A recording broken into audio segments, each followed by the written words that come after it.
presentan Chilevisión Noticias. Hola, ¿cómo están? Buenas noches, bienvenidos a la edición central de Chilevisión Noticias y CNN Chile. Muy buenas noches, partimos contándoles que la justicia decretó ilegal la detención del joven que portaba un arma de aire comprimido y un arma blanca la mañana del martes, cerca del lugar en que José Antonio Kast realizaría una actividad de campaña. La jueza dijo que Carabineros no tenía indicios legales que justificaran el control de identidad y el estudiante salió en libertad. Oye, pero no me creas, pero ¿por qué me creas? Porque ayer te comiste a la familia. La justicia declara ilegal tu detención. Queremos conocer tu versión al respecto. Te hicieron pasar una noche detenido por... Así dejaba dependencias de Gendarmería tras pasar una noche detenido. La justicia declaró ilegal su detención y le daba la razón a él, su familia y su defensa. Un hijo ejemplo, un niño estuvo en la Universidad de Chile, estuvo en el BUO, estudia arquitectura. Por eso no nos sorprende que digan que él estaba con un arma blanca. Nos sorprende. Que a lo mejor sí quiso ir a funar a este tipo, pero con arma blanca no. Pese a que tratamos de conversar con él fuera de cámara, su entorno persistió con las amenazas a la prensa. De este modo se iba a su casa el joven de 22 años detenido este martes en Rinconada de Maipú, momentos antes de una actividad de José Antonio Kast. Personal de Carabineros aseguró que le hicieron un control de identidad cuando lo vieron merodeando el lugar visiblemente nervioso y sacando fotografías. El joven, aseguran, se habría negado y al tratar de huir fue detenido. En su mochila la policía encontró un arma de aire comprimido, postones, una corta pluma y una pequeña cantidad de droga. Este miércoles estaba fijada su formalización por una serie de delitos. Esto es decir, oponerse a la acción de la autoridad, del delito de porte de especies, de objetos destinados conocidamente a cometer delitos, del delito de porte de armas blancas y del delito de infracción al artículo 50 de la ley 20.066. Sin embargo, todo el procedimiento estuvo fuera de lugar para la jueza Pilar Ahumada. Ella declaró ilegal la detención por estimar que no existían antecedentes o indicios suficientes, serios, objetivos, que dieran cuenta que el detenido hubiese cometido un delito o estuviera pronto a cometerlo. Por eso, una vez declarada ilegal la detención, no importaron las armas que portaba en su mochila. Al no existir indicio alguno para proceder por parte de los funcionarios policiales al control de identidad en virtud de lo establece el artículo 85 y al haber existido un posterior registro de sus vestimentas, toda la evidencia producto de este procedimiento no sujeto a la ley deviene ilícita y no es posible considerarla. El tribunal no declara medidas cautelares respecto al imputado antes individualizado al inicio de esta audiencia y decreta como plazo a investigar 100 días a contar de ese orden de libertad. Así quedó en libertad tras el confuso incidente que le valió estar detenido poco más de 24 horas. Los tribunales condenaron a 2 hombres por el homicidio y la sustracción del adolescente Pascal Alvarado. La joven de 17 años desapareció en 2011 en Puchuncaví. Su cuerpo nunca fue encontrado y el 2 de diciembre se va a leer la sentencia. Un implicado arriesga cadena perpetua calificada. Han sido 10 años de una búsqueda interminable de justicia, la que hoy al fin llegó. Condena a Mario Humberto Ulloa Saavedra y a Miguel Opaldo Sotocruces por la participación que les ha correspondido en calidad de autores del delito de sustracción de menores con homicidio cometido en la persona de Pascal Alvarado Soto. Un caso que conmovió a Puchuncaví. Pascal Alvarado, de solo 17 años, desapareció el 8 de noviembre de 2011 cuando caminaba desde su práctica de trabajo hasta su hogar sin dejar ningún rastro. Se fue y nos dijo ya hasta mañana señorita y se fue, o sea, no había un patrón así como de que alguien estuviera llamando todo el rato, preocupada, no sé, de si se va a ir o a lo mejor contratarse con alguien. Desde ese momento su búsqueda fue incesante. Nadie explicaba su desaparición. Le digo, sí, hija, dime, y y Unai. Fue todo lo que escuché de ella. En ese momento supe que algo le había pasado. Un proceso que no mostró avance hasta noviembre del año pasado, cuando la Policía de Investigaciones detuvo a Mario Ulloa y a Miguel Soto, quienes ese día interceptaron a Pascal, la subieron en contra de su voluntad a una camioneta y se trasladaron hasta Cabildo. Lo que se pudo acreditar en este juicio. Respecto del condenado Mario Ulloa Saavedra, la pena de presidio perpetuo calificado. Respecto al coacusado y condenado Miguel Soto, solicitamos la pena de 13 años de presidio mayor en su grado medio. Y una atención a que este último imputado, durante la etapa investigativa, colaboró con la investigación prestando testimonio. Pero eso recién lo sabremos, como se lee, el día 2 de diciembre, cuando el tribunal proceda a la lectura del fallo. El cuerpo de Pascale aún no aparece, pero sus victimarios estarán tras las rejas luego de la sentencia que será leída el próximo 2 de diciembre, para así darle fin a uno de los casos más estremecedores en la región de Valparaíso. La próxima semana el Instituto de Salud Pública podría ampliar el uso de la vacuna Sinovac para niñas y niños desde los 3 años. Sí, un anuncio muy esperado. El Ministerio de Salud aseguró que ya cuentan con las dosis que se necesitan para comenzar con la vacunación en los primeros días de diciembre. María Luisa y su nieta llegaron cerca del mediodía al vacunatorio. Venían atrasadas en el calendario, pero poco tuvieron que esperar. Harto líquido el día de hoy y evitar el consumo de bebidas, ya nada que tenga cafeína. Un pinchazo que ni dolió, dice Florencia, quien con solo 8 años se sabe de memoria los riesgos de no vacunarse. Sí, podemos estar todas en salud y mejorar toda la salud de y que se vaya al bicho. Florencia pasó a ser parte de los 2.185.000 vacunados de 6 a 17 años con 2 dosis. Una importante cobertura que el Instituto de Salud Pública está evaluando extender hasta las niñas y niños desde los 3 años. Probablemente la próxima semana vamos a tener resultados una vez que el Instituto de Salud Pública apruebe la posibilidad de vacunar. Nosotros ya contamos con las vacunas para poder iniciar este proceso lo antes posible. De contar con la autorización del ISP, proyectan que la inoculación a este grupo comenzaría los primeros días de diciembre. Son cerca de 600.000 niñas y niños que se sumarían al calendario y que se vacunarían en jardines infantiles y centros de atención primaria. Depende de la situación de cada región, de cada comuna. Si se va a ir a vacunar a los niños o si se va a vacunar en la atención primaria. El COVID no respeta edad y a pesar de que en general hacen formas más leves en niños, también pueden alguno que otro ser formas graves. El ISP también revisará los resultados preliminares del estudio de la Universidad Católica sobre el uso de Sinovac en población pediátrica. Hasta ahora se han vacunado cerca de 900 niñas y niños, demostrando que la vacuna es segura. Hemos observado que la vacuna tiene justamente un perfil de seguridad muy bueno y además es capaz de generar anticuerpos y células inmunes en niveles incluso superiores a los que vemos en personas adultas. Por ahora, Coronavac es la única vacuna autorizada en Chile para niñas y niños de 6 a 11 años, alcanzando una cobertura nacional de 57,8%, es decir, poco más de 895.000 personas. Sí, me parecería bien para que estén protegidos igual, porque uno nunca sabe. Y sería ideal porque ellos asisten al jardín y necesitan protección. Me parece estupendo porque así hacemos un efecto rebaño. Entonces los niños ya se incluirían. Florencia se vacunó con Sinovac y su abuela con Pfizer, una vacuna que próximamente también podría ser utilizada desde los 5 años si el Instituto de Salud Pública da la luz verde. Hay novedades sobre una iniciativa para intentar bajar los altísimos precios que está teniendo el gas licuado. La iniciativa de algunas municipalidades para distribuir el gas, mediando así entre los hogares y la Empresa Nacional del Petróleo, ENAP. La ENAP informó hoy que va a iniciar un estudio, tras el pedido de estos municipios, para ampliar la red de envasado de gas a otras ciudades de Chile. Este estudio va a considerar la factibilidad de instalar otros trenes de envasado, como los que ya existen en Linares y San Fernando. La empresa está dimensionando cuál podría ser la demanda que existiría de parte de los vecinos en los municipios.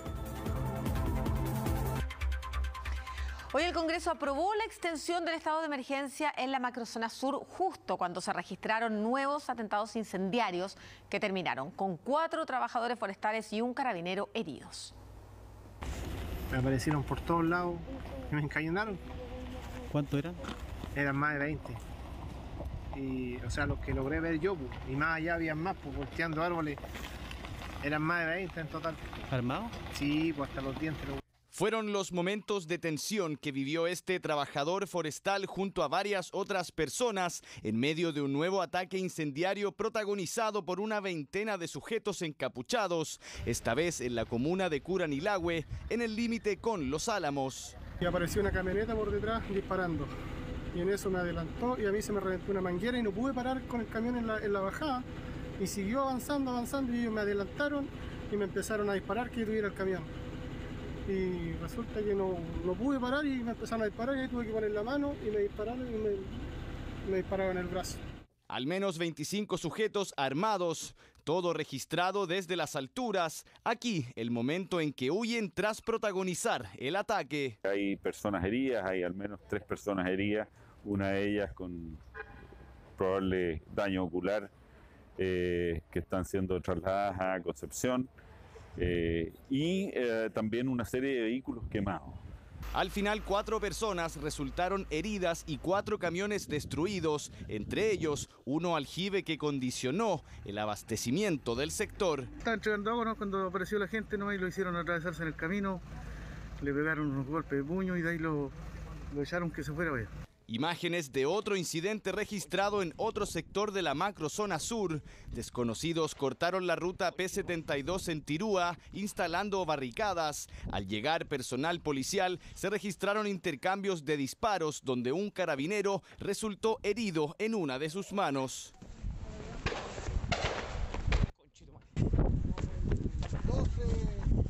Atentados que se generan justo cuando la Convención Constitucional se encontraba sesionando en la zona, en la misma comuna de Curanilahue. Que se haga algo, pues si que agilicen algo, o sea, en ayudarnos a nosotros también. Pues. ¿Qué culpa tenemos nosotros? ¿Por qué los queman los camiones?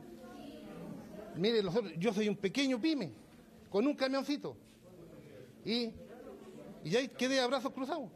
Hay una violencia estructural instalada que nos está afectando a todas, todos. Y lamentablemente nosotros los mapuches hemos crecido con esa violencia de frente. Tensión en la zona cuando hoy tanto la Cámara de Diputados como el Senado aprobaron la extensión del estado de excepción constitucional. Nosotros valoramos tanto el apoyo en la Cámara de Diputados como en el Senado y queremos agradecer a todos los parlamentarios y parlamentarias que han aprobado la posibilidad de continuar. Una medida que se suma a la aprobación del veto por parte del Senado a la ley Juan Barros, que busca mantener penas de al menos 10 años por los delitos de incendio y además contemplar hechos de esta índole cometidos desde antes de la aprobación de la ley. Información de último minuto, delincuentes robaron más de 60 celulares e hirieron a un guardia en San Bernardo. Vamos a ver con Patricio Angulo, quien tiene toda esta información. Pato, hola, buenas noches. Hola Maca, Daniel, muy buenas noches. Un violento asalto que ocurre en una sucursal Movistar en el centro de San Bernardo, en donde un grupo de delincuentes irrumpe fuertemente armados cada uno de ellos, intimidando a los clientes, también a los trabajadores y específicamente al guardia de seguridad, a quien golpean con la empuñadura de una de estas armas para posteriormente ellos dirigirse a las bodegas desde donde sustraen estos cerca de 60 equipos celulares y posteriormente, una vez que ya comienzan ellos a huir de ese lugar, habrían realizado un disparo de acuerdo al relato de uno de los testigos que aprecia esta situación. Carabineros y personal de seguridad llega a los pocos segundos, pero estos sujetos ya habían escapado, lo hacen en un vehículo de color blanco y con paradero hasta ahora desconocido. La Policía de Investigaciones está realizando las indagatorias respectivas. Vamos a escuchar qué es lo que han señalado sobre el trabajo que se está realizando hasta este momento. Ingresaron alrededor de 5 sujetos a rostro cubierto, premunidos de arma de fuego, para luego hacer ingreso hacia la bodega de la sucursal, logrando sustraer diversos equipos telefónicos. Sustrajeron alrededor de 50 a 60 equipos telefónicos avaluados en la suma de 10 millones de pesos. Una situación que causó mucho temor. Esto ocurre a plena luz del día, en horas de la tarde, en horario de atención a público, cuando se encontraban estos clientes al interior de esta sucursal, en momentos en que irrumpen estos delincuentes a una cuadra aproximadamente de la plaza del centro de San Bernardo, en los instantes en que concretan este delito, en donde sustraen estos cerca de 60 teléfonos celulares. Hay un avalúo millonario y ahora las diligencias apuntan a poder revisar las cámaras de seguridad del sector y así poder dar con la identidad de estos sujetos, un tema complejo, puesto que actuaron también con sus rostros cubiertos. Vamos a quedar atentos entonces a esta investigación. Gracias, Pato. Buenas noches. Buenas noches. Buenas noches. Bueno, se acercan las vacaciones y nuevamente este año se complica la situación para quienes tenían pensado ahora sí poder viajar al extranjero. Los años anteriores eran las medidas sanitarias y este año se suma además el alto precio del dólar. Claro, ha estado muy inestable, estaba muy alto el dólar, bajó fuertemente el lunes después de los resultados de las elecciones, pero ya ha ido subiendo nuevamente, acercándose a los 815 pesos. ¿Cuál es el consejo de los expertos? ¿Comprar ahora o tal vez esperar un poco? Veamos la nota. Aníbal ya tiene la cabeza puesta en su viaje para estudiar en el extranjero. Me voy a España y Portugal. Mientras que Matías también está a puertas de cambiar de rumbo, pero por trabajo. Me voy de Work and Travel. ¿Dónde viaja? A USA. Estados Unidos. Claro que antes de viajar, ambos han tenido que lidiar con algo muy importante. Todo está súper como arriba abajo el mercado del dólar, pero antes de, o sea, cuando salió hasta ahora, bueno, ahí que bajó de nuevo a 800, ahí compré. No alcancé, ojalá si algún día baja un poco más, ahí pillarlo. A los dos les tocó la necesidad de comprar dólares en un mal momento. La divisa estadounidense continúa su tránsito sobre los 800 pesos, cerrando este miércoles en 815. Esto a pesar de que el lunes tuvo una fuerte caída luego de la primera vuelta presidencial, bajando casi 30 pesos. De los dos chilenos viajeros, Matías es el más complicado, porque el viaje ya está encima y en su billetera faltan dólares para llevar. Mi viaje es antes de las elecciones, entonces voy a tener que comprarlo al precio que esté nomás. ¿Ahora sí o sí? Sí, voy a tener que asumir. La volatilidad de la divisa retornó en pocos días. ¿Por qué? Entre otras razones, por lo incierto que asoma el resultado de la elección presidencial. Situación que se traduce en un debilitamiento de la moneda local por perspectivas de incertidumbre con respecto a Chile, pero también por un aumento de la cotización del dólar, por una mayor demanda interna, para quienes quieran buscar una moneda más estable que sirva como protección.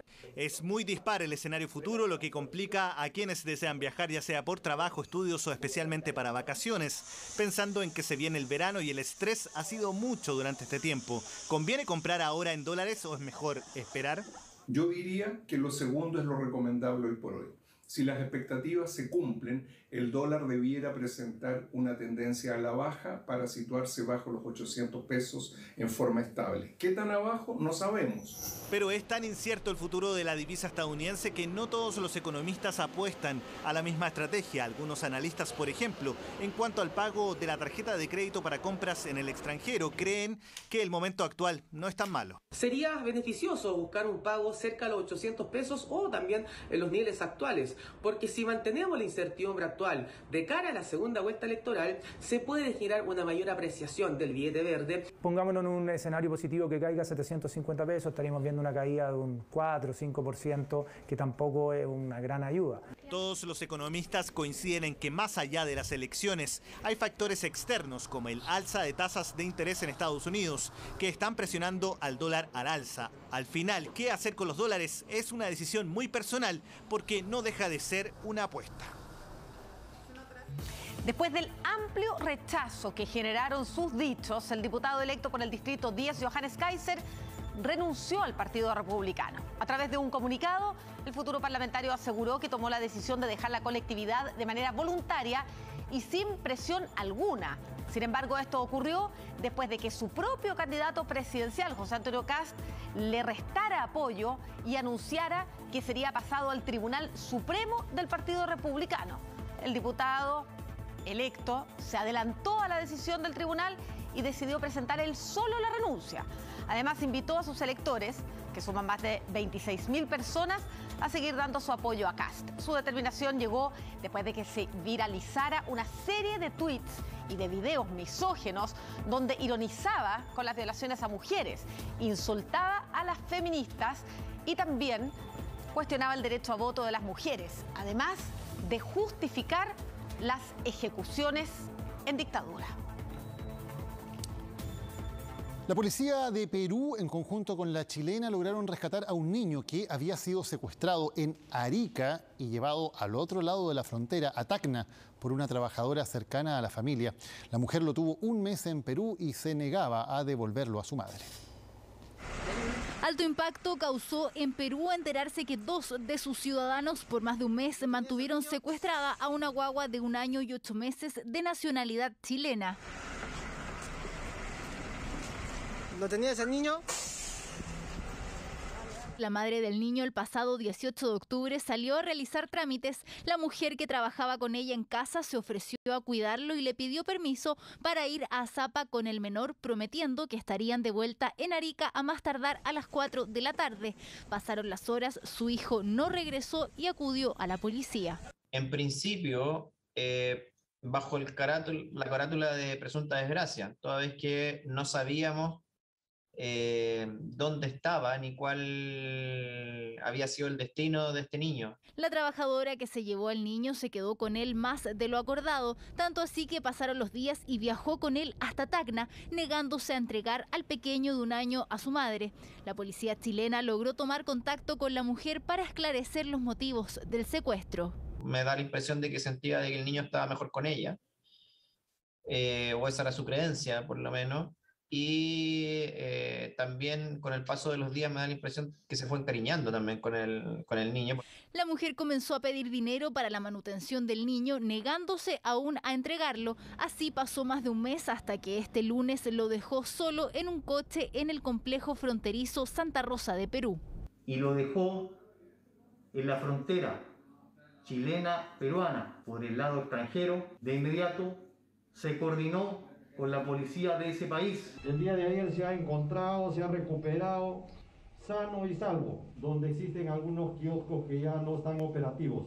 Ese lugar donde lo hemos encontrado, lo hemos rescatado al niño. El niño fue trasladado hasta el hospital de Tacna, donde fue atendido rápidamente por los médicos. El niño ingresa con un cuadro de deshidratación leve, una aparente faringitis aguda, a descartar una neumonía. La evolución de su salud ha sido favorable, por lo que esperan dar prontamente el alta para que pueda ser trasladado a Arica y así por fin después de un mes se reúna con su madre. Esto mientras la investigación sigue en curso por el delito de secuestro. Cerramos un primer capítulo que es haber dado con el paradero del niño y que ahora se encuentra efectivamente a buen resguardo.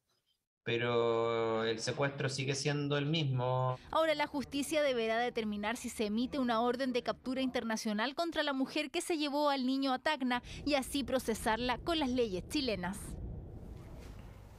Escoltado por carabineros, tuvo que salir José Antonio Kast de una actividad que organizó en la comuna de Los Espejos. Claro, una gran cantidad de vecinos llegó para manifestarse en su contra. Algunos asesores habrían resultado heridos en medio de los incidentes. El abanderado culpó a una concejala por estos hechos.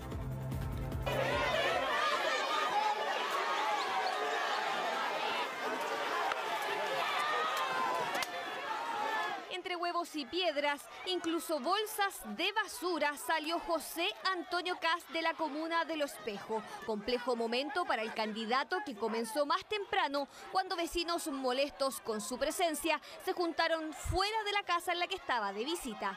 ¡Estamos en democracia! ¡En democracia!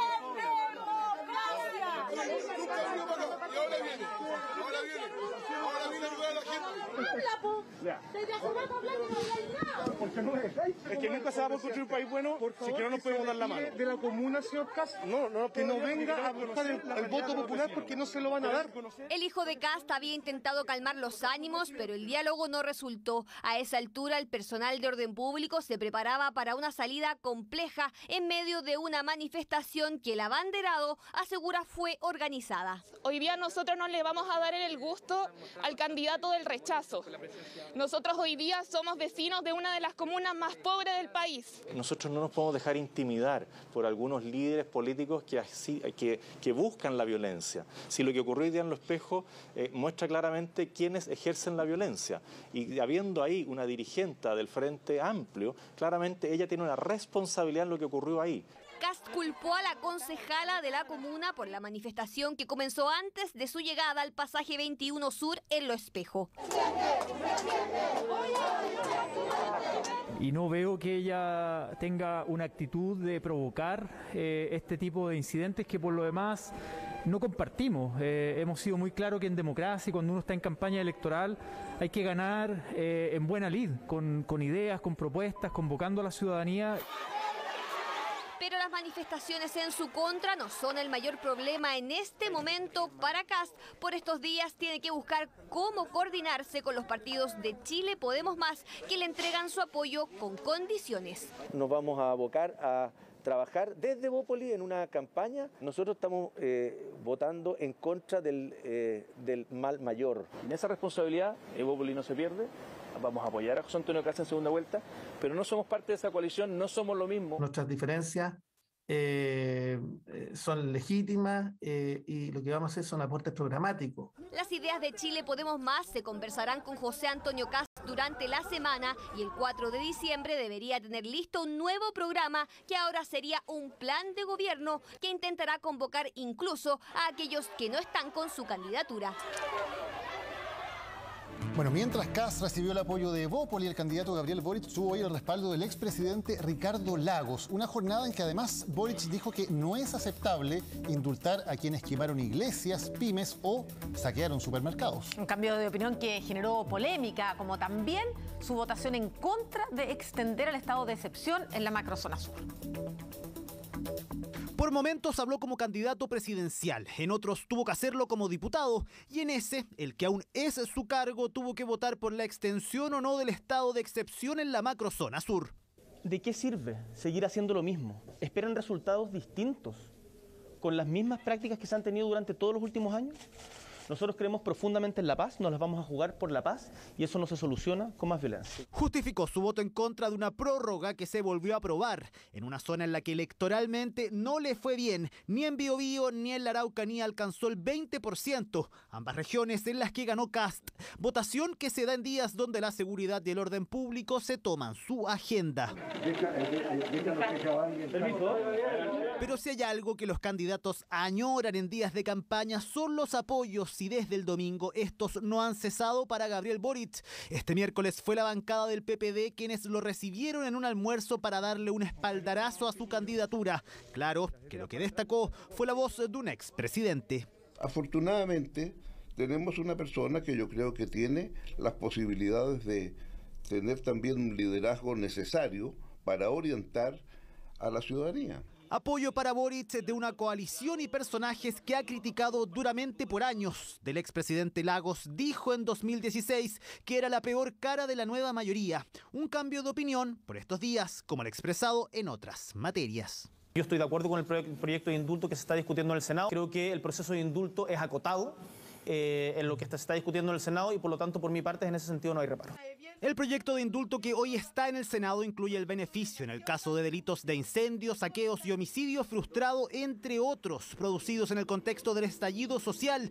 Pero ahora, 4 meses después, el abanderado cambió de opinión, según él, luego de escuchar a la gente. En los casos de prisión preventiva eso tiene que revisarse. En los casos de condenas ya ejecutoriadas a personas por delito de incendios, saqueos, me parece que no corresponde. Me parece que recién está conociendo a las víctimas.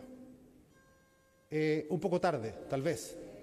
Yo creo que el acompañar a víctimas debe ser una actitud permanente. Para algunos un cambio del candidato, para otros gestos importantes para fortalecer su discurso de ofrecer seguridad y orden público. Para mí es sorprendente ver a Boric como el guaripola del orden público. No tenemos jóvenes condenados por hechos de incendio, por hechos de sangre, ni mucho menos de ataques a las pymes, ya que todos han sido absueltos por este tipo de delitos. Yo veo muy difícil a la hora de los que hubo que tenga el carácter de atreverse a votar en contra de indultar delincuentes. Una persona que cometió un delito tiene que cumplir la pena porque esa es la justicia para todos y todas.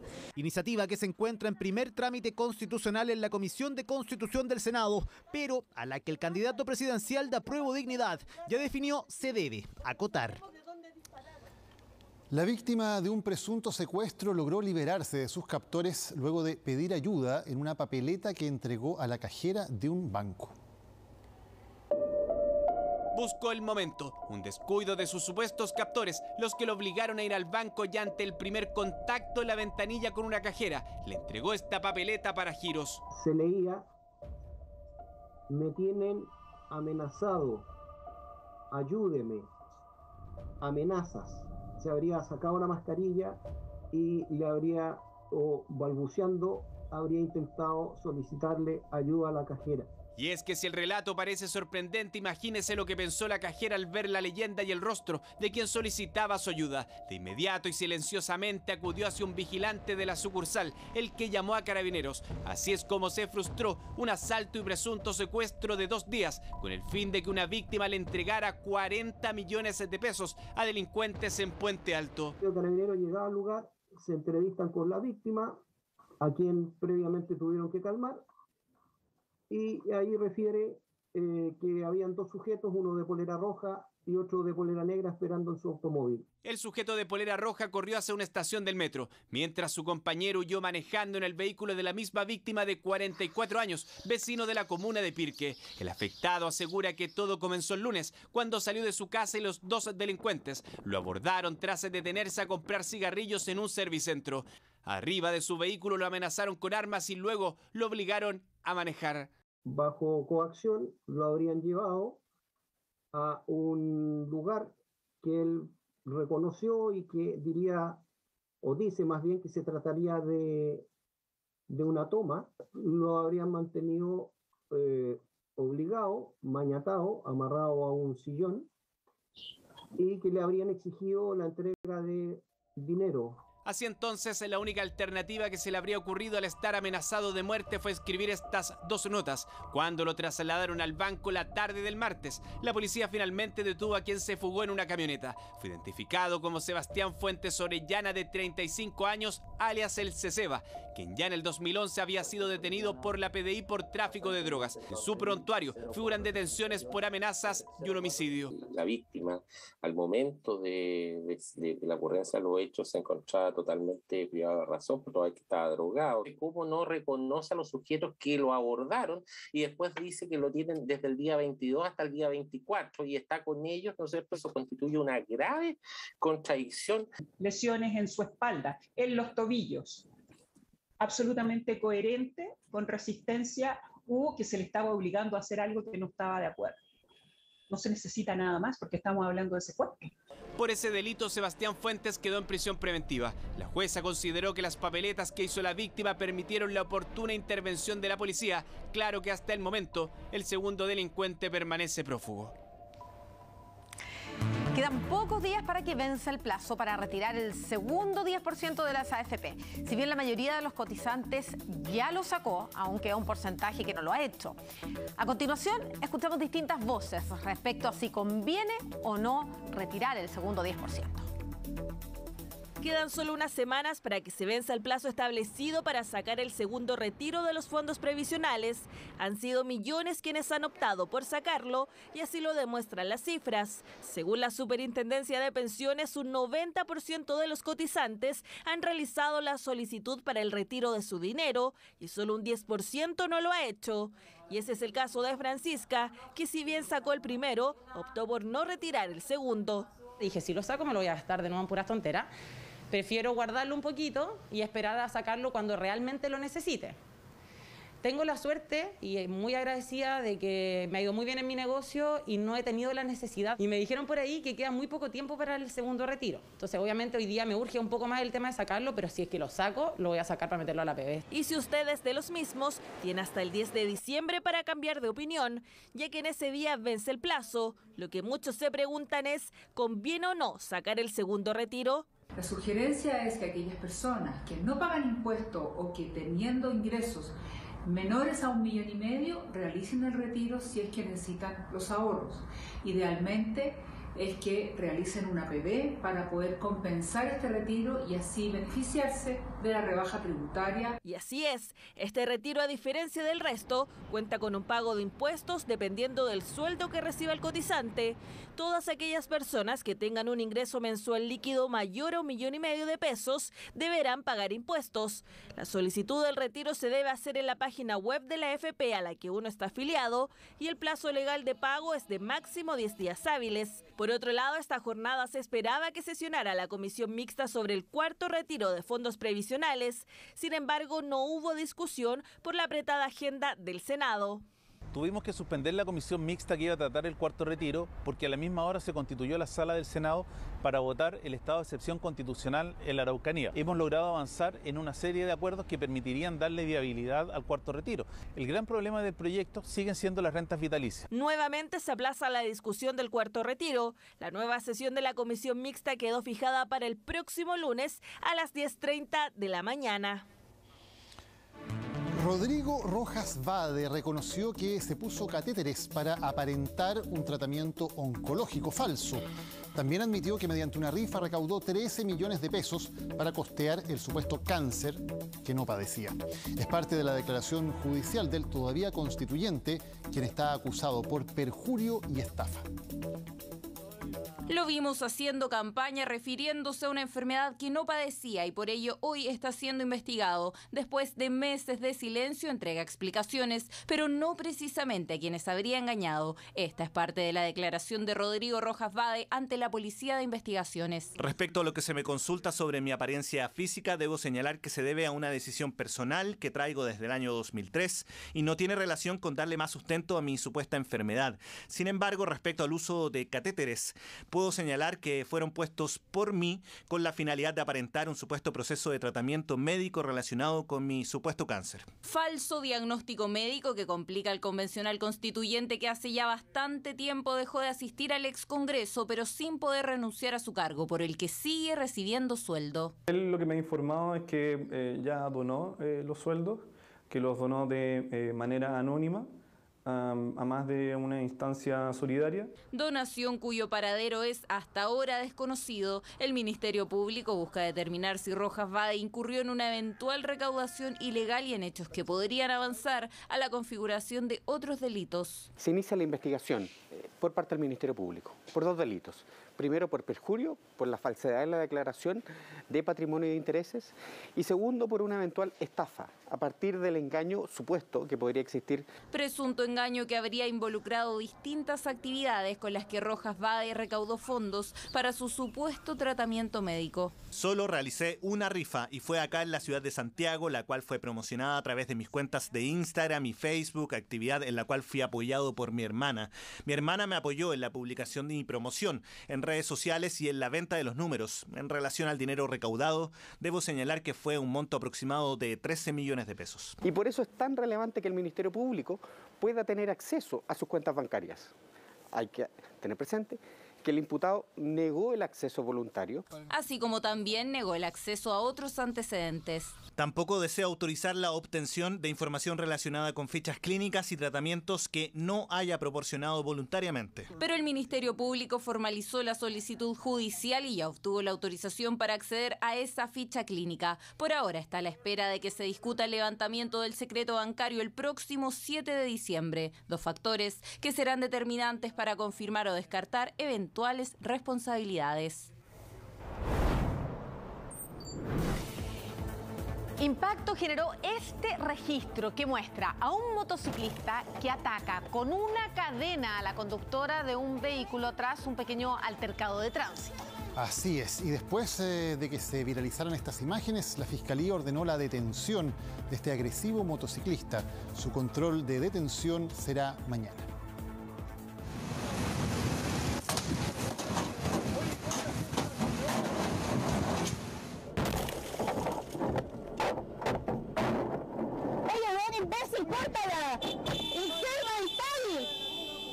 Violencia y descontrol de este motociclista tras un choque por alcance. Todo comenzó cuando el vehículo menor circulaba en forma paralela a la camioneta de Paulina Ulloa, algo prohibido por ley. Terminó impactando en un costado a la otra conductora al llegar a Independencia por Avenida Santa María. El motoquero increpó a la mujer para luego destruir los retrovisores en represalia.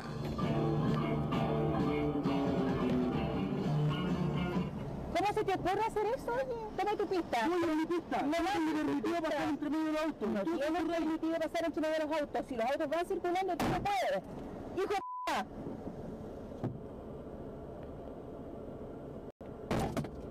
La conductora estaba grabando e incluso alertó de esto al motociclista, quien terminó reventando el parabrisas con una enorme cadena cuando Paulina Ulloa decide bajar para destapar la placa patente que el individuo además llevaba oculta a propósito. Y yo cuando me doy cuenta que él lleva la patente tapada con una mascarilla, me bajo del auto y le saco la mascarilla y me vuelvo a subir. Y ahí el tipo se descontroló porque perdió la impunidad, perdió el anonimato y viene y me rompe el parabrisas con la cadena, así como lo ven ustedes, con una furia que Dios mío, o sea, que se le cruce un cristiano a este tipo. Patricio Salinas Astete es el protagonista de esta violenta agresión. Fue contactado por nuestro matinal, pero solo accedió a una entrevista telefónica en la que le bajó la gravedad a su conducta e incluso dijo sentirse atacado luego de que en redes sociales miles cuestionaran su iracunda reacción. Y ella me empieza a decir que yo no puedo pasar por aquí, que yo no puedo hacer esto, yo no puedo hacer esto. Y la cosa se empezó a ir de las manos. Y yo sé que reaccioné mal, porque la forma correcta hubiese sido que yo me quedara en el lugar y hablara con ella, pero no lo hice. Y cuando me di cuenta que la cagué, porque la cagué. Pero al parecer las conductas imprudentes son una costumbre en este motoquero, quien incluso se jactaría de su prepotente y riesgosa forma de conducir, como denunciaron usuarios en las redes sociales con este otro registro. Y si me las pego de cínico y hago videos así como: hoy día vamos a aprender a andar de forma consciente. Eso, tírate sin mirar, dale, 3 veces. Mira que ando con una gana de romper un espejo hoy día. Hay una dificultad también derivada de la poca conciencia que tenemos de la comunidad, de la poca conciencia que tenemos respecto a que todos somos conductores de un vehículo en un parque automotriz gigantesco que no para de crecer. Tras hacerse públicas estas imágenes, el Ministerio Público ordenó a Carabineros realizar diligencias que permitan colocar a este hombre frente a tribunales. Se han realizado las diligencias tendientes tanto a la identificación y ubicación, por lo cual todo el resto de la investigación va a ser materia de la Fiscalía y de Carabineros de carácter reservado. Lamentablemente este tipo de episodios se están haciendo cada vez más comunes en nuestras calles. Este otro hecho ocurrió este martes en una de las autopistas urbanas. Oh.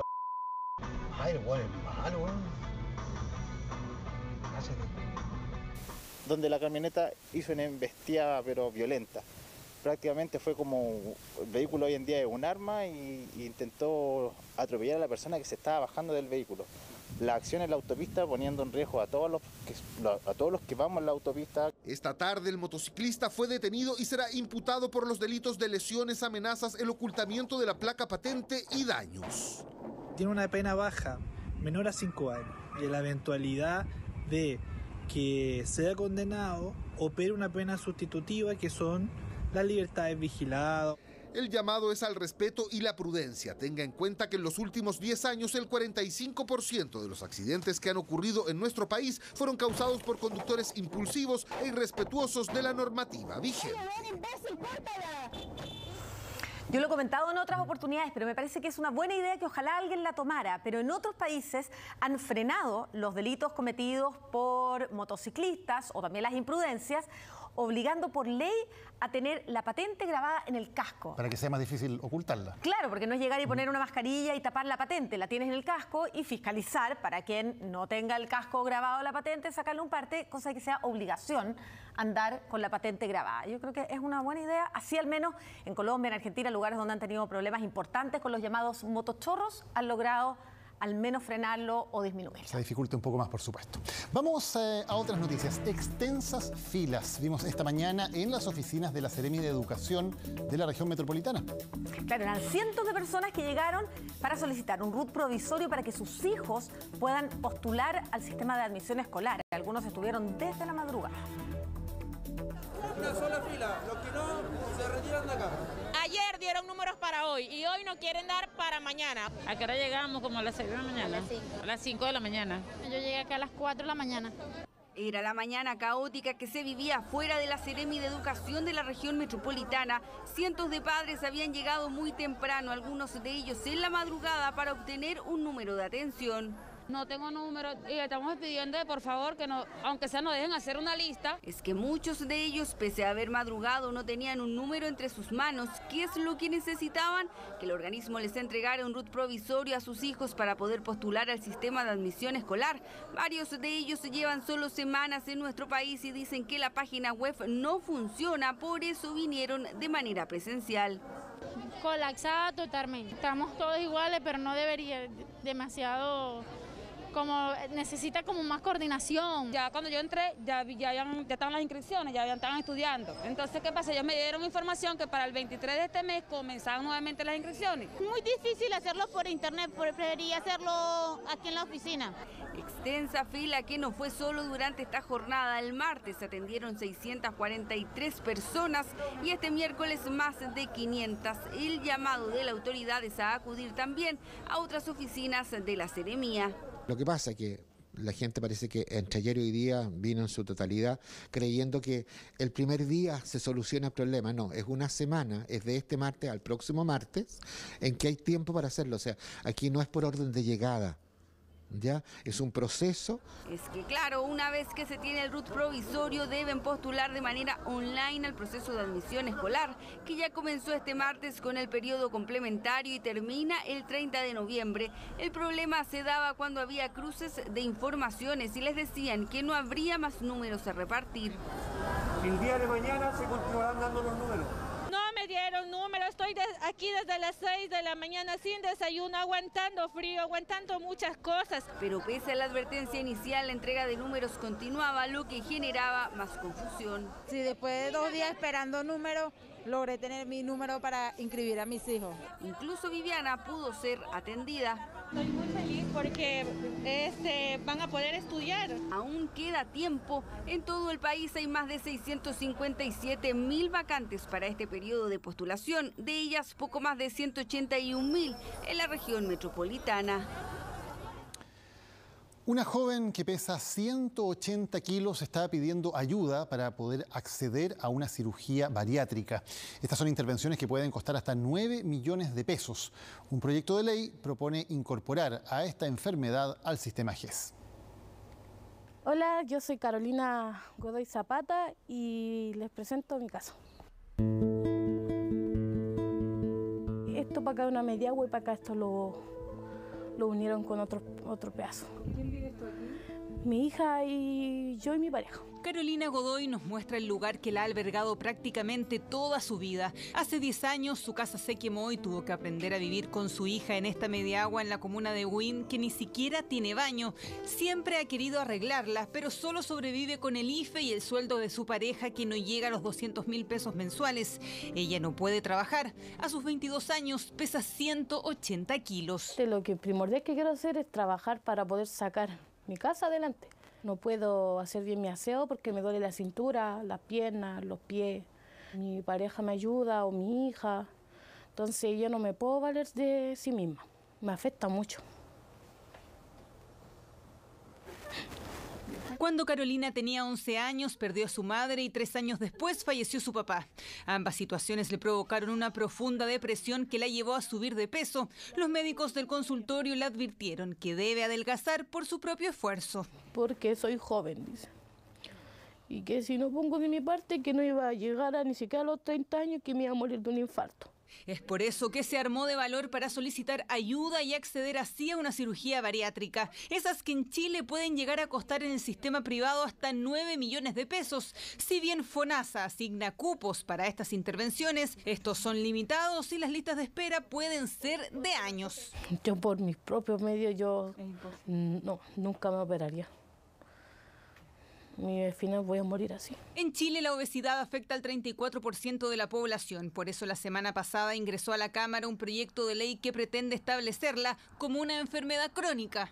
Es lo que esta ley busca corregir, en que haya acceso a todos estos tratamientos, porque la obesidad pasa a ser considerada una enfermedad. Nosotros lo que queremos, le hemos explicado al ministro, que tuvimos la oportunidad de hablar con él, es que se decrete esta enfermedad en una ley y que se integre al GES. Carolina confía en que esta ley pueda ayudarla y así comenzar de cero en una nueva casa. Incluso pretende retomar sus estudios que abandonó en quinto básico cuando sus padres fallecieron. Siempre he querido estudiar enfermería o veterinaria y siempre he querido terminar mi estudio como mis papás quisieron, pero nunca pude. Contactamos a la municipalidad de Buin, que se comprometió a ayudar a Carolina con la infraestructura de su casa. La buena noticia llegó antes del cierre de esta nota, cuando la clínica High Care llamó a Carolina para regalarle la cirugía y darle ese nuevo comienzo que tanto esperaba.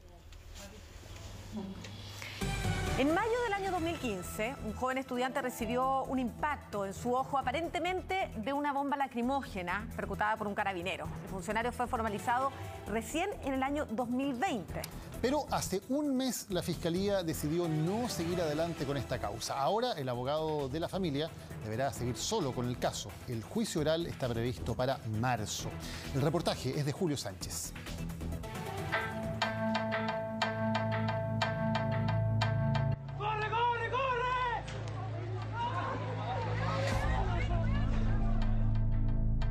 Yo estaba en mi universidad y había una marcha estudiantil en Baquedano. Siempre que hay manifestaciones en mi universidad, que es la USACH, es normal que llegue Carabineros, entonces no pensamos en irnos de la U. Y Carabineros ingresa al recinto. Uno de estos carabineros que ingresaron me apunta a mí a unos entre 10 y 15 metros y me dispara y la lacrimógena me pega sobre el ojo derecho, en la ceja.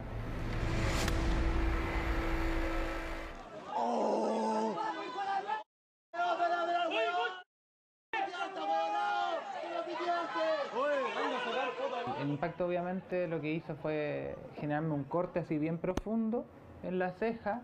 Me dejó una hemorragia interna en el ojo.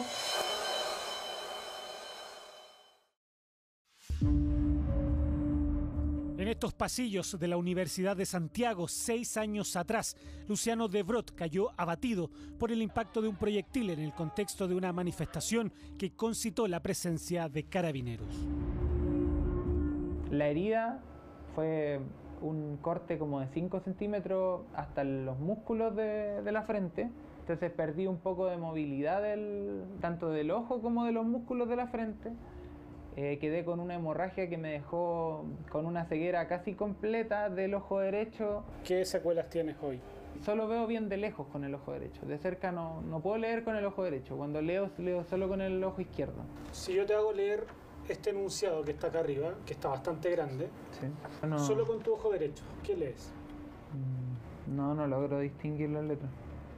Incluso eso que está más grande, sé que está más grande, pero me cuesta mucho distinguir las letras. Consecuencias de un hecho del cual acusa directamente a Carabineros, quien a quemarropa, según su testimonio, disparó una bomba lacrimógena ocasionando sus lesiones.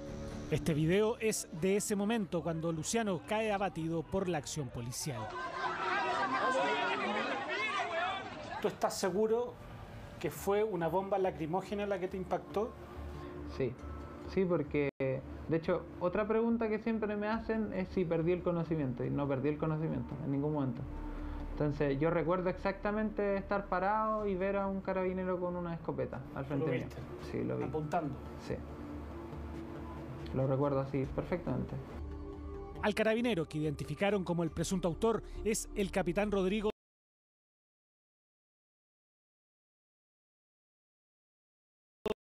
Santiago.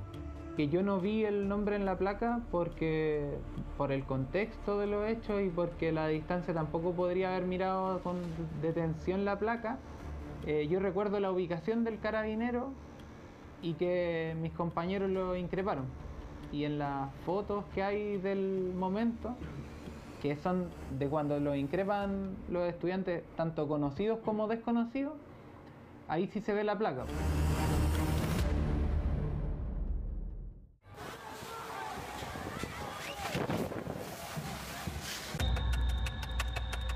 Buenago que estaba, mira, donde está la micro, a corta distancia, y rápidamente y fuertemente nos empieza a disparar. 6 días después de lo ocurrido con Luciano en la USACH, en Valparaíso, Rodrigo Avilés caía por un chorro del camión lanzaaguas de Carabineros, quedando al borde de la muerte producto de la caída. 2 episodios de violencia policial en menos de una semana. Fue una agresión directa, fue una agresión descomunal. Ambos antecedentes estaban frescos en la memoria del país, uno en Valparaíso y el otro en Santiago. En el caso de Luciano, tras una investigación de la Fiscalía Centro Norte, finalmente, 5 años después del hecho, en el 2020, se logró formalizar al capitán de Carabineros. Tuvimos una contienda de competencia que nos retrasó bastante, ya que la justicia militar reclamaba competencia para conocer estos hechos. Finalmente la Corte Suprema zanjó el tema y estimó que este tribunal y la Fiscalía eran competentes para seguir la investigación. Eso nos demoró bastante. Demora que fue en vano. Este año, el mismo fiscal decidió no perseverar en la causa, cerrando así la posibilidad por parte del Ministerio Público de encontrar a quién fue el autor del disparo que dejó herido de gravedad a Luciano. Este es el audio de la audiencia realizada hace un mes. Comunicamos nuestra decisión de no perseverar, ya que no se han reunido antecedentes suficientes para sustentar una acusación. Hemos realizado obviamente una investigación en la cual ha sido acuciosa, se ha agotado la investigación.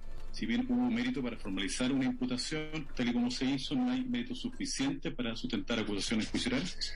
O sea, fiscal, me imagino que usted está comunicando la decisión de no perseverar en el procedimiento porque usted estima que no hay mérito, así que sería medio tautológico que venga acá a comunicar la decisión de no perseverar e insista que el fundamento es que no tiene mérito para acusar. Sería bueno en todo caso que se pudieran conocer las razones más de fondo, sobre todo cuando se trata de causas de esta naturaleza que parece que son temas algo más complejos. Desde que tuvieron lugar estos hechos que afectaron a Luciano, era conocida la identidad del ejecutor de los mismos, por lo que no puede sino habernos llamado la atención la decisión del fiscal, una carpeta muy extensa que contiene antecedentes probatorios de diversa índole y sólidos, como para poder, haber decidido el fiscal acusar en este caso.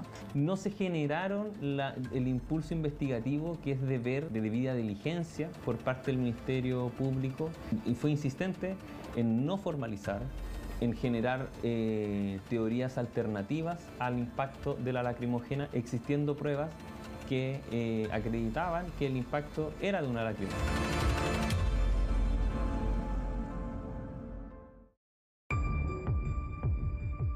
Pedimos una entrevista con el fiscal Jaime Retamal para entender por qué de esta decisión y si no están convencidos que fue el imputado quien disparó, ¿qué se está haciendo entonces para encontrar al responsable de este incidente? Esto explica en esta declaración grabada que nos enviaron y de la que no pudimos contrapreguntar. No puedo dar detalles debido a que hay acusaciones presentadas por los querellantes. Lo que se puede señalar es que tras una extensa investigación, desafortunadamente no se logró reunir información suficiente para justificar la participación de la persona que fue formalizada. En enero del año 2020, la Fiscalía sostuvo una reunión con cada uno de los querellantes y les informamos oportunamente las dificultades probatorias que tenía la investigación, especialmente lo que acabo de mencionar. Se realizaron todas las diligencias necesarias para agotar la investigación. Aquí el Ministerio Público ha cumplido con su función de investigar y desafortunadamente no pudo sustentarse acusación, decisión técnica que tomó el Ministerio Público. Aquí no se cumplió el estándar internacional de debida diligencia que tiene y que pesa como obligación internacional por parte de las instituciones del Estado, particularmente por el Ministerio Público. Sobre la posibilidad de acreditar que este funcionario fue cierto el que disparó, hay testigos, diversos testigos y testimonios, cierto, que así lo acreditan.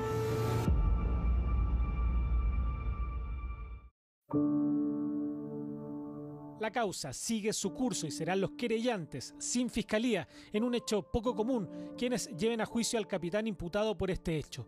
Para marzo quedó agendada la audiencia de preparación de juicio oral contra este uniformado, que ya en el año 2019 también enfrentó a los tribunales tras ser formalizado por apremios ilegítimos al interior de una comisaría en San Bernardo.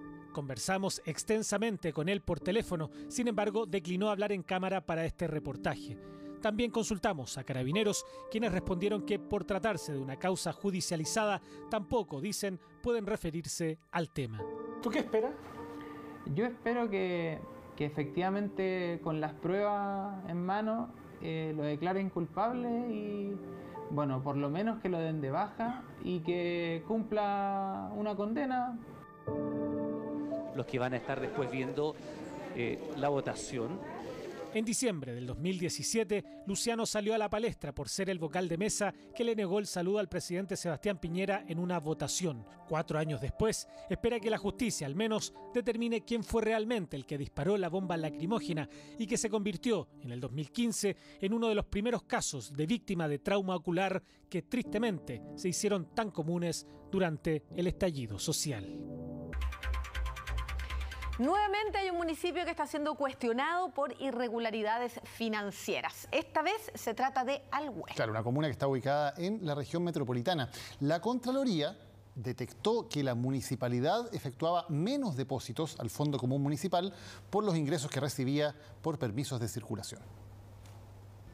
Es la cuarta comuna con más presupuesto per cápita de la región metropolitana. No hablamos de un municipio ubicado en el sector oriente de la capital, más bien de uno pequeño, con poco movimiento. Es la tranquila localidad de Alhué, que alcanzó un presupuesto de casi 800.000 pesos por habitante en 2020, según datos del Observatorio de Gasto Fiscal en Chile. Sus principales ingresos provienen de los permisos de circulación. Tanto de arriendo o rent-a-car, o que venden vehículos 0 kilómetros que necesitan emitir los permisos y necesitan ese servicio y que son una cantidad gigantesca de permisos que sacan. Por lo tanto, son pagos de 1.000 millones. Del dinero recaudado de los permisos de circulación, los municipios deben pagar un 62,5% a la Tesorería General de la República. Ese dinero llega al Fondo Común Municipal, que luego se reparte a todos los municipios del país. Sin embargo, en este caso, no lo entregaban en su totalidad. A la Tesorería, y ese impuesto acá no se pagaba completo.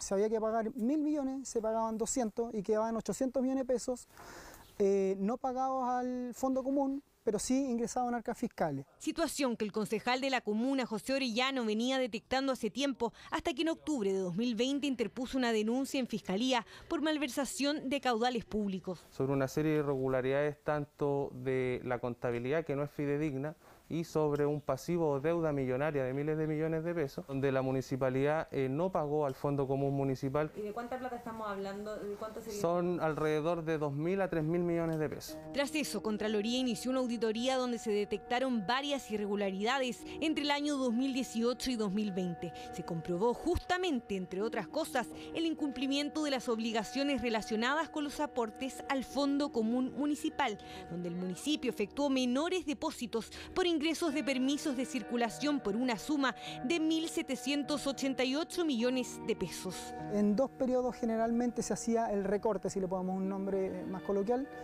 en abril y en septiembre, porque son los meses donde más se recauda dinero. Entonces, como en esos meses se recauda más dinero, se nota menos el recorte. Antonio Peña es el director de finanzas de Alhué, sin embargo está suspendido de sus funciones desde mediados de junio.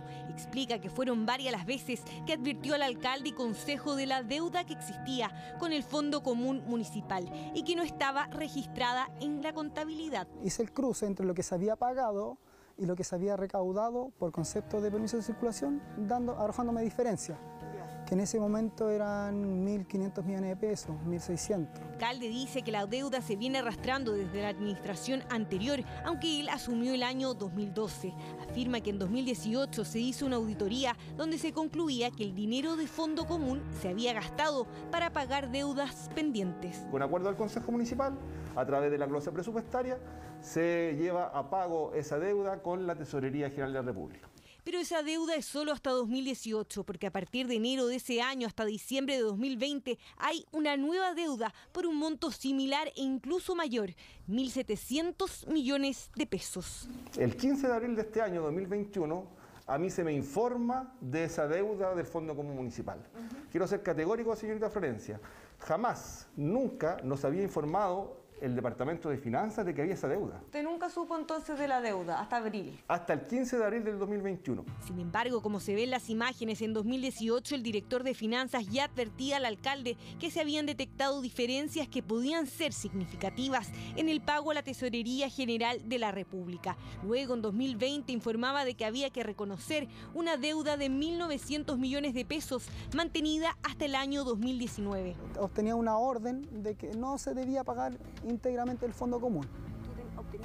Claro, en el caso del año 2017 existe un memorándum del alcalde donde me dice hoy no se paga menos fondo común. En pantalla se puede ver un memorándum firmado por el alcalde donde pide que se paguen 166 millones de pesos al Fondo Común Municipal de agosto, una especie de abono que sugería realizar. Pero la contabilidad decía que el porcentaje deberían ser 396 millones de pesos.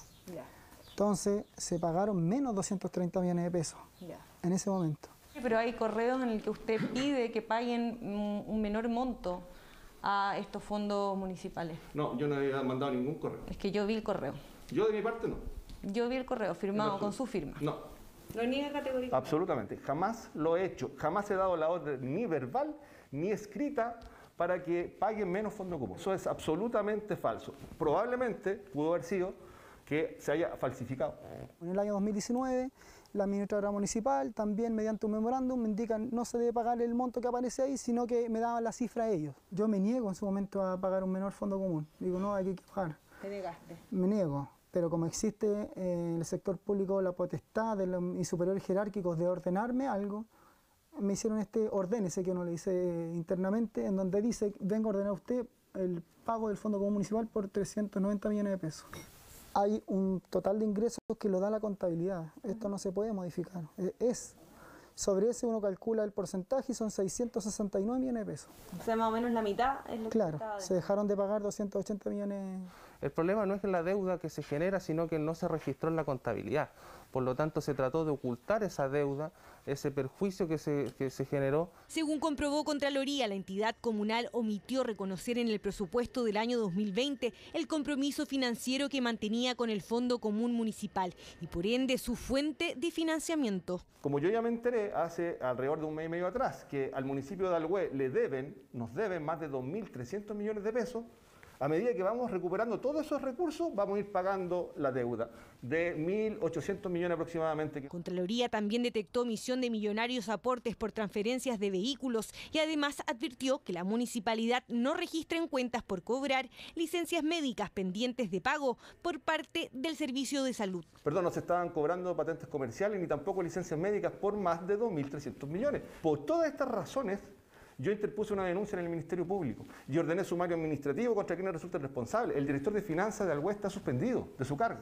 Dado que los hechos podrían revestir carácter de delito, la Contraloría remitirá los antecedentes al Ministerio Público y al Consejo de Defensa del Estado. Además, instruirá sumarios administrativos al municipio, pidiendo también aclarar la desigualdad de montos bancarios. Lo más complejo para los habitantes de esta comuna es que nadie sabe a dónde se gastaron o dónde están los miles de millones que faltan, porque claramente en la comuna parece ser que no se invirtieron. Aldo, y vamos a cambiar de tema, porque no solamente la violencia preocupa a los vecinos del barrio Meix, también están muy preocupados por los cerros de basura que quedan luego de que se retira el comercio ambulante. Dicen que hay un gran número de vecinos que se ha tenido que ir a vivir incluso a otros barrios por este y otros problemas. Como antes, que también donde están todas ahora esas bodegas, esas galerías y todo, eran casas, donde uno tenía amigos. Y vivía allí, se juntaba, pero ya no existe.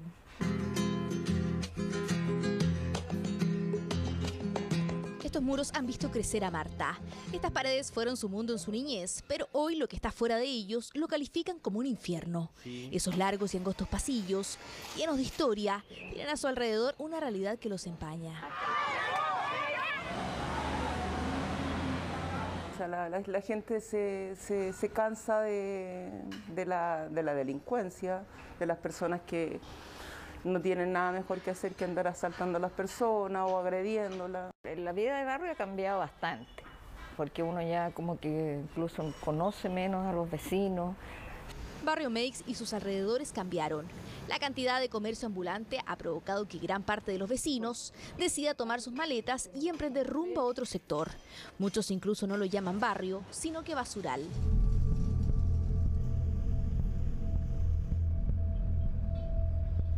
Las autoridades que dijeron que iban a hacer algo, que salieron, que dijeron que iban a hacer algo por la comuna, no han hecho nada. Porque esta ya no es una comuna, es un basurero.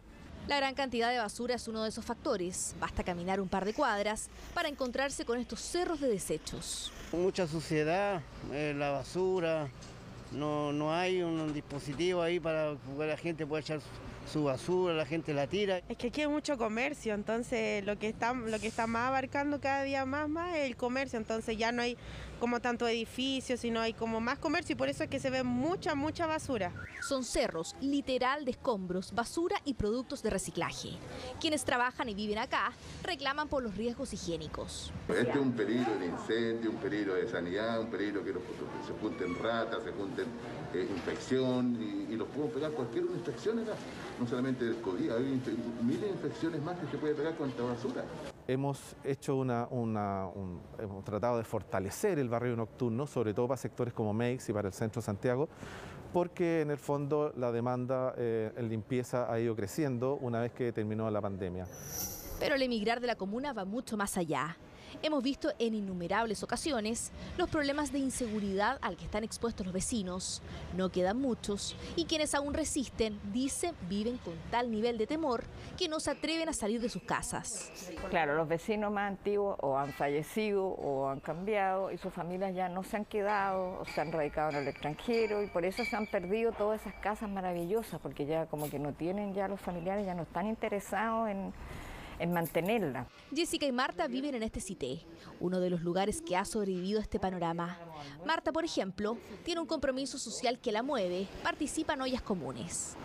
Pero si lo miras a trasfondo, es una cosa que va más allá de delincuencia. Crecen las necesidades de las personas de trabajar en la calle. Ahora, mucho ambulantes que no tienen nada, entonces su recurso es vender, hacer algo, porque no tienen qué hacer. Antes era súper tranquilo, tú podías andar súper tranquila en la calle a 3, 4 de la mañana, ahora ya no se puede. Insisten en que la inseguridad es constante, sobre todo al tener el sector de Meix como vecino, un problema que afecta además a comerciantes establecidos. Básicamente carente de higiene absoluto. Y en términos del cuidado de los niños, bueno, los niños chicos no están viviendo su infancia como corresponde, porque están aprendiendo a delinquir, están aprendiendo a ver cómo se pelea en la calle. Muchos reclaman incluso que de no ser por la seguridad privada que contratan algunos comerciantes, la situación sería mucho peor. ¿Qué pasa entonces con Carabineros y el resguardo en el sector? Carabineros tenemos servicios dispuestos de manera permanente en el sector de Barrio Meix. Pese a ello, como Carabineros seguiremos desarrollando labores de fiscalización y presencia. Pero aún así intentan mantener el barrio. Me gusta el barrio, ya le tengo un cariño, y como te digo, lo que conozco me encanta. Seguridad versus tradiciones, vecinos versus ambulantes, una disyuntiva que crece mes a mes y afecta a la convivencia en este emblemático barrio. Hace casi 15 años la PDI desbarató uno de los clanes de la droga más poderosos del país. La banda de los llamados Cara de Jarro. Era una estructura familiar que incluía un abogado, un contador y un potente brazo armado hasta con armas de guerra. Y en estos 15 años, según los expertos, los grupos delictuales han modificado su forma de operar y eso hoy hace más difícil perseguirlos y desbaratarlos. El reportaje es de Daniela Pieratini.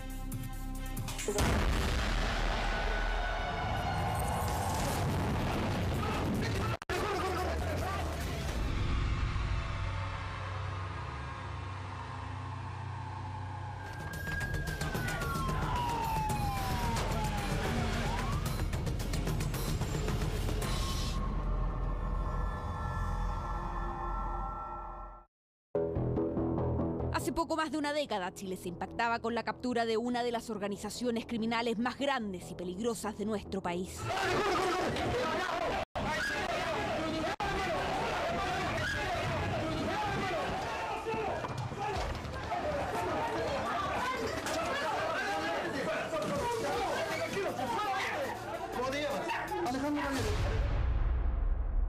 Alejandro Cavieres, el líder de una banda criminal denominada Los Carejarros, la primera en nuestro país en operar como una verdadera empresa del narcotráfico, de manera organizada y con inteligencia profesional. Sus proveedores de armas, su verdadero arsenal de guerra, sus casas, parcelas, vehículos y caballos fina sangre. Una ostentosa vida de lujos y de placeres pagada con el dinero sucio de la droga. Verdaderas fortunas amasadas con la miseria de los adictos. El seguimiento de los súbditos de la corrupción, las escuchas telefónicas, los abogados de los clanes de la droga y sus vínculos con la farándula.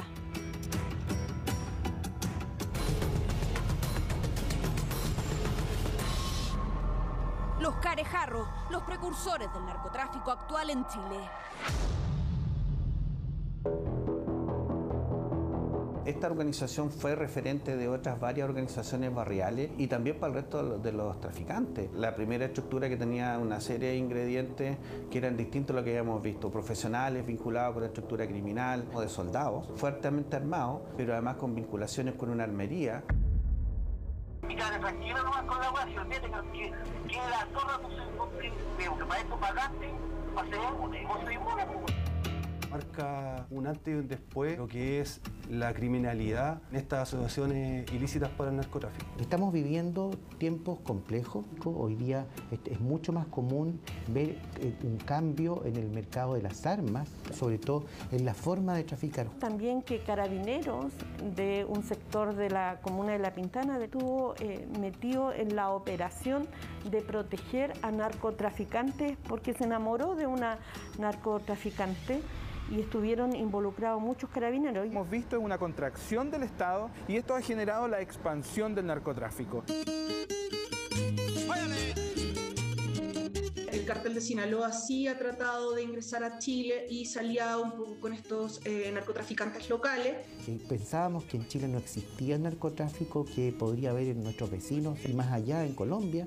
Hoy día estamos muy cerca de esas realidades por una evolución del crimen organizado, lamentablemente que no nos gusta.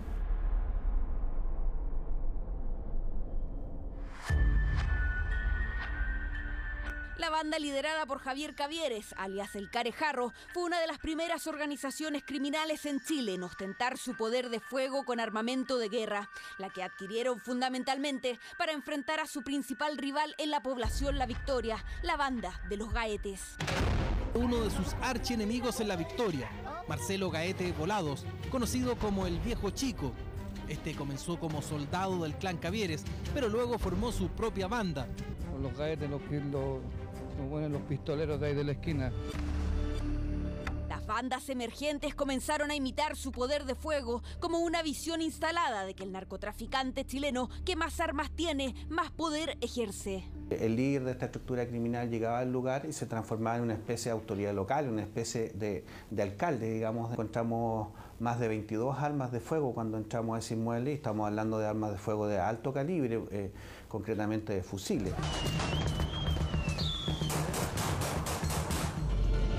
En los últimos 10 años, las organizaciones criminales se han abastecido de poderoso armamento que ingresa a nuestro país mediante el contrabando marítimo. ¡Policía! ¡Policía! ¡Al suelo! Han instalado también en las poblaciones verdaderos circuitos de televigilancia.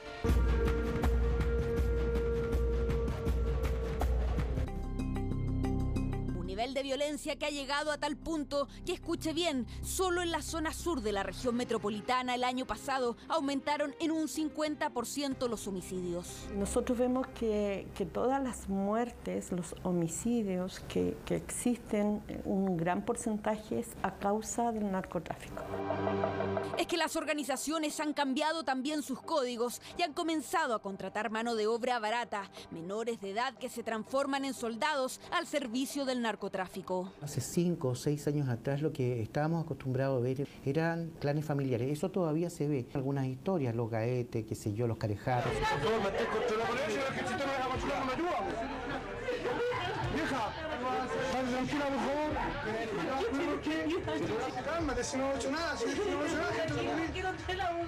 Esa asociatividad familiar ha ido mutando este último tiempo hacia organizaciones criminales barriales que son más profesionalizadas, que contratan servicios de menores de edad para las líneas de defensa, que les entregan armamento, contratan servicios de personas que no tienen trabajo, algunas mujeres que prestan sus casas para guardar la droga.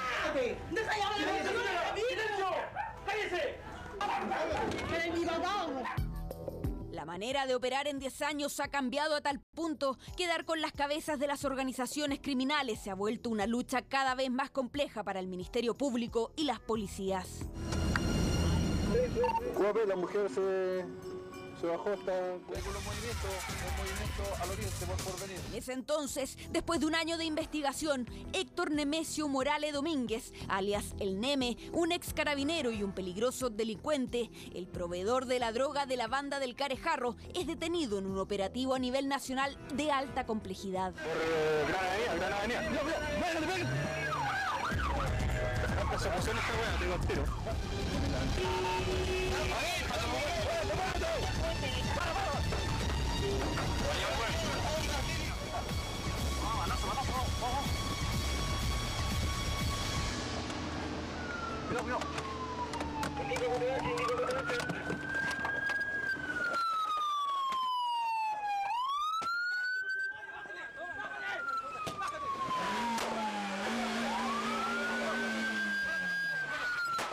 Para que se haga una idea del peligro que representan, con tal de huir expone en medio de la persecución y los disparos nada menos que a su hija y a su mujer, que por cierto también estaban en conocimiento de los ilícitos de la organización.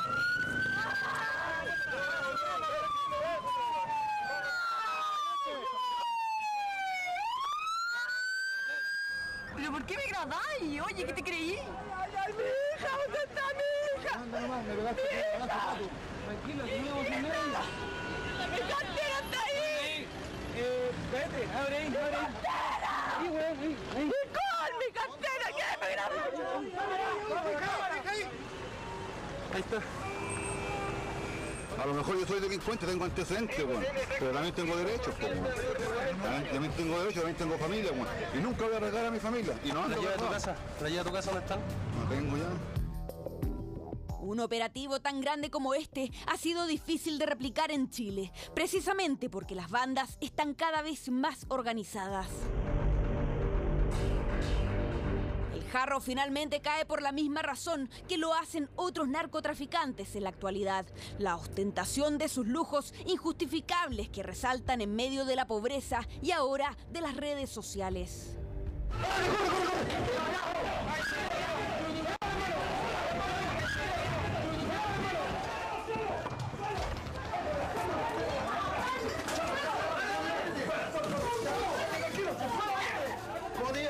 Alejandro Ramírez.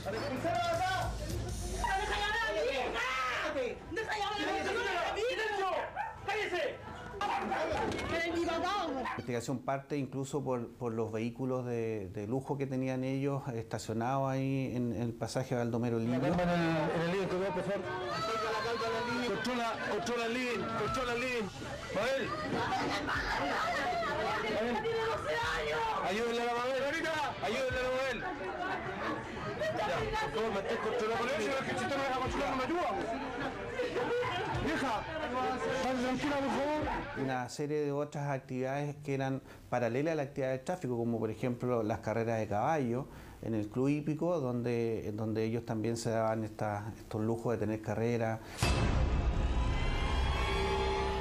La evolución que ha tenido las cárceles, al interior de las cárceles los narcotraficantes tienen una posición de estatus importante, se lideran todavía hoy día organizaciones criminales desde las cárceles. Sí, va a ser el más poderoso de todos los criminales. En el momento ya ando más poderoso que todos los hueones. ¿O no, Jaime? Que salga todo bien nomás.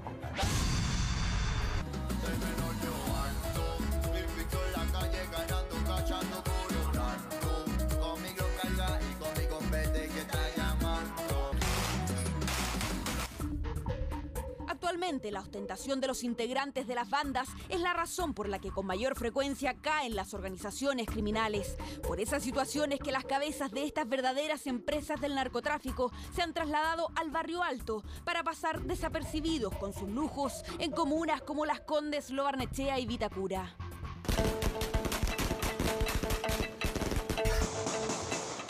Esa visibilidad, o sea, ellos quieren que la gente les tenga miedo, esa muestra de poder, de masculinidad, ¿no? O sea, de mostrar las armas, de mostrar que tienen el poder, que tienen la posibilidad de enfrentarse al gobierno.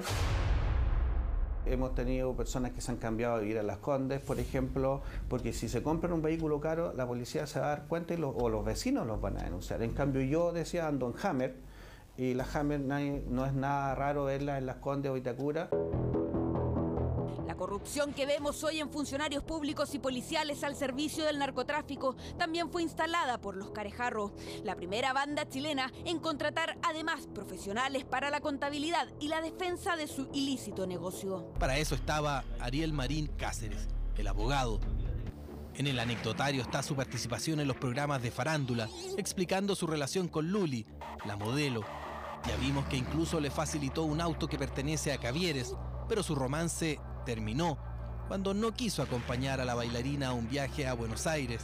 Ellos fueron bastante hábiles en tener una estructura bastante sofisticada, siempre buscando filtrar organizaciones del Estado en primer lugar, y lo lograron con algunos policías, pero también tener fuentes de primera mano de información como eran los abogados. En el aumento de la criminalidad asociada al narcotráfico hay un riesgo de perversión de cualquier organismo público o privado vinculado a la prevención de los delitos.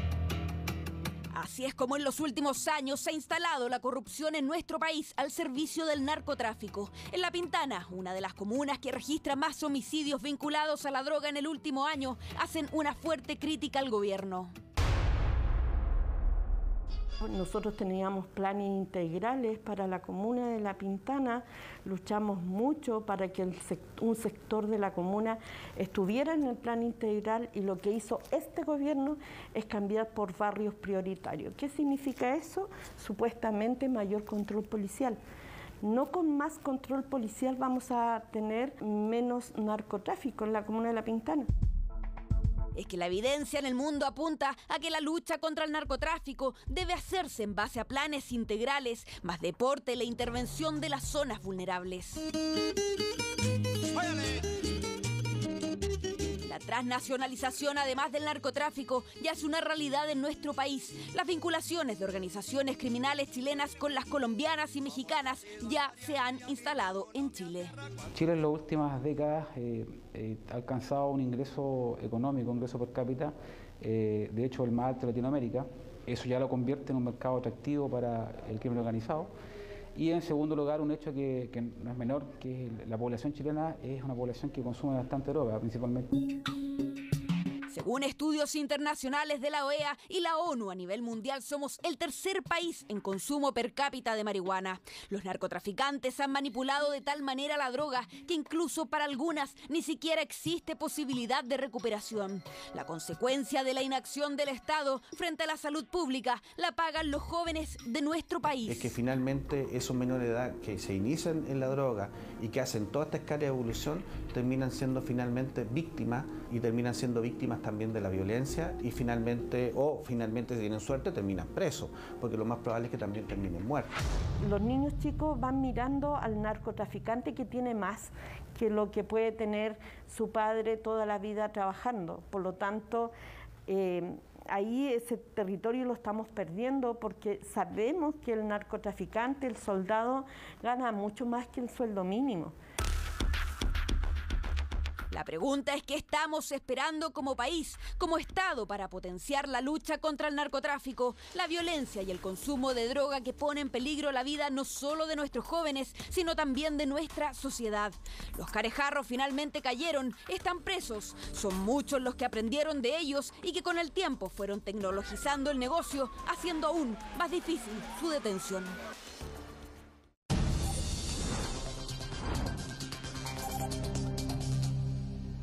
En nuestro sitio web le contamos la historia de un niño chileno que está grave en Brasil. Su madre pide ayuda a médicos nacionales. Claro, habían retrasado el viaje y finalmente, cuando se fueron a Brasil, 2 días después comenzaron los problemas. Tiene una mielitis traversa e hizo que el menor fuera internado en un hospital de Río de Janeiro, donde ya deben 15 millones de pesos.